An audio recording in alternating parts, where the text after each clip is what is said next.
Halo, Assalamualaikum warahmatullahi wabarakatuh. Kali ini kita akan belajar materi IPA pada bab interaksi makhluk hidup dengan lingkungannya. Dan yang akan kita bahas yaitu mengenai simbiosis, dimulai dari pengertian simbiosis, macam-macam simbiosis, dan contohnya. Sebelum kita masuk ke pembahasan, saya akan menyampaikan tujuan pembelajaran kali ini, yaitu yang pertama, siswa mampu mengetahui pengertian simbiosis. Yang kedua, siswa mampu mengetahui macam-macam simbiosis dalam sebuah ekosistem. Dan yang ketiga, siswa mampu memberi contoh dari beberapa macam simbiosis yang telah dijelaskan.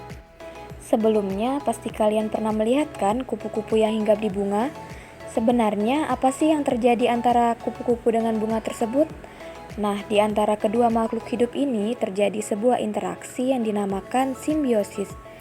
Jadi, apa sih simbiosis itu? Simbiosis merupakan hubungan timbal balik yang terjadi antara dua organisme atau dua makhluk hidup dalam suatu ekosistem. Perlu kalian ketahui dan ingat bahwa simbiosis dibagi menjadi beberapa macam, yaitu simbiosis mutualisme, simbiosis komensalisme, simbiosis parasitisme, dan simbiosis amensalisme. Baiklah, kita bahas satu persatu ya supaya lebih paham. Yang pertama, simbiosis mutualisme. Simbiosis mutualisme merupakan hubungan timbal balik yang saling menguntungkan antara dua makhluk hidup.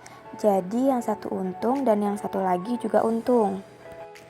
Contohnya, interaksi antara anemon laut dengan ikan badut. Ikan badut ini mendapat perlindungan dengan bersembunyi di balik anemon laut. Sedangkan anemon laut mendapat nutrisi dari sisa-sisa makanan ikan badut. Kemudian contoh yang kedua yaitu kupu-kupu dan bunga. Dalam hubungan ini, kupu-kupu tidak menjadi satu-satunya pihak yang diuntungkan, karena kupu-kupu mendapatkan sari makanan dari bunga. Bunga juga mendapatkan manfaat atau keuntungan serupa berkat simbiosis mutualisme ini. Dalam hal ini, keberadaan kupu-kupu membantu bunga dalam proses penyerbukan. Selanjutnya yaitu contoh yang ketiga, interaksi antara kerbau dan burung jalak.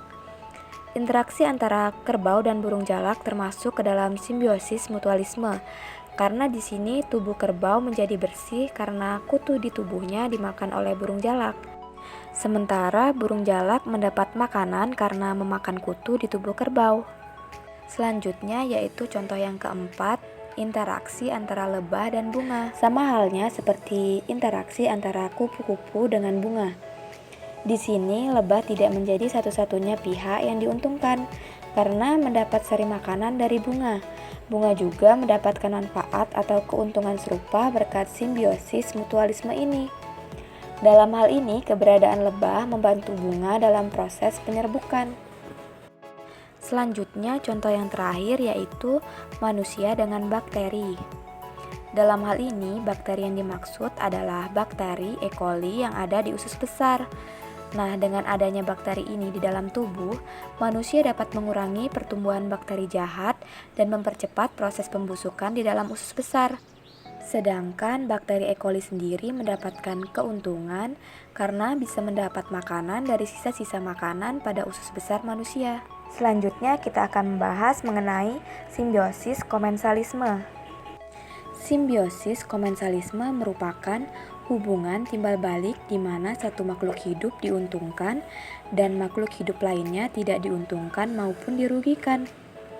Contoh dari simbiosis komensalisme yang pertama yaitu anggrek dan pohon inangnya.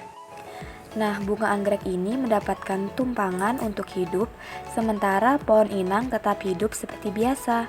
Jadi pihak yang diuntungkan yaitu bunga anggrek, sedangkan pohon inang menjadi pihak yang tidak diuntungkan dan juga tidak dirugikan. Contoh yang kedua yaitu interaksi antara ikan hiu dan ikan remora. Ikan remora ini selalu berdekatan atau menempel pada ikan hiu.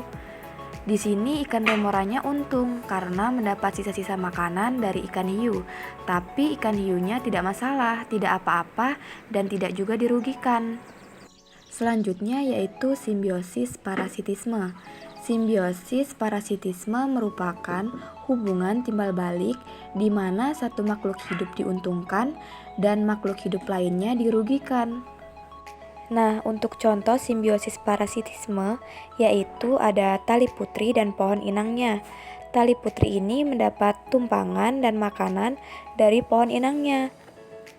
Sementara pohon inangnya merugi karena ditumpangi sekaligus dicuri makanannya, sehingga dapat menyebabkan pohon inangnya mati.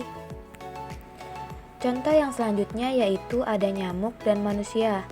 Hubungan yang hanya menguntungkan satu pihak atau simbiosis parasitisme ini adalah hubungan nyamuk dan manusia, di mana nyamuk akan menggigit dan menghisap darah manusia.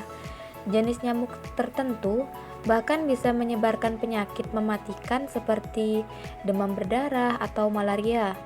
Bagi nyamuk, hubungan ini menguntungkan karena bukan saja mendapat darah tetapi juga dapat berkembang biak. Namun, bagi manusia hubungan ini merugikan karena dapat terserang penyakit berbahaya. Contoh yang selanjutnya yaitu ada sapi dengan cacing hati. Hampir mirip dengan hubungan manusia dan nyamuk, hubungan antara sapi dan cacing hati merupakan salah satu contoh simbiosis parasitisme. Dengan berdiam di tubuh sapi, cacing akan mendapat keuntungan berupa makanan dari sapi, sementara sapi akan mengalami kerugian karena kesehatannya menjadi terganggu dan membuatnya terserang penyakit.